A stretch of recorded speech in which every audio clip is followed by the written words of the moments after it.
Voici quelques trucs pour améliorer vos vidéos, vos lives, vos réunions que vous faites virtuellement. Première chose, c'est de penser que vous avez besoin de lumière. Oui, la lumière, ça fait professionnel. Si vous n'avez pas assez de lumière, ça peut faire comme ce que vous allez voir maintenant.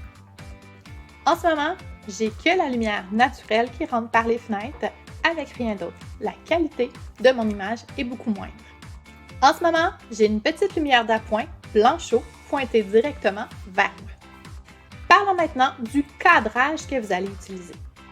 Donc en ce moment, la caméra, elle est environ à la hauteur de mon nez, mes yeux. Donc c'est une belle hauteur pour être vraiment en direct avec les personnes. Voici le cadrage qu'on utilise un petit peu trop souvent. Donc l'ordinateur est plus bas que mon visage, ce qui fait que vous voyez mes trous de nez. Donc c'est vraiment pas un cadrage idéal pour avoir un bon contact avec la personne. Présentement, la caméra est plus haute que ma tête, ce qui fait que vous voyez soit le dessus de ma tête et ce qui n'est pas nécessairement idéal pour avoir un bon contact, pour se sentir à la même hauteur que les personnes à qui vous parlez. Maintenant, je suis vraiment près de la caméra, ce qui fait que ça me déforme. Donc, plus on est près, plus c'est déformé. Et si on se recule un petit peu, les proportions sont plus naturelles.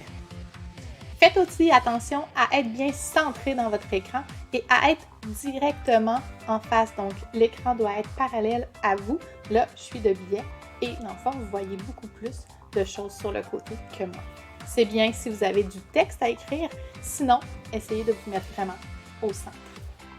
Essayez de penser à ne pas couper les fronts ou laisser trop d'espace en haut et très peu en bas. Donc, c'est important de cadrer le visage de la personne vraiment pour qu'on le voit au complet dans le centre de l'image.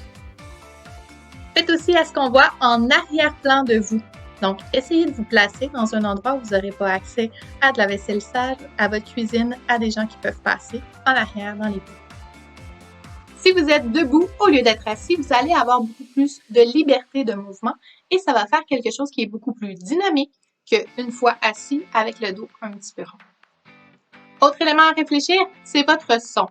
Essayez de tester à l'avance si le son de votre ordinateur est bon. Sinon, vous pouvez vous procurer des écouteurs qui ont un micro intégré. Les petits écouteurs dans les oreilles ont souvent ça. Et il y a d'autres solutions comme des micros comme ça ici, qui peuvent faire un très bon ratio. Idéalement, essayez aussi de valider si votre habillement convient avec ce que vous faites comme travail pour le professionnalisme. Donc, un petit arrangement de cheveux et de vêtements, des fois, ça peut faire une différence sur le look que vous projetez au niveau de votre professionnalisme.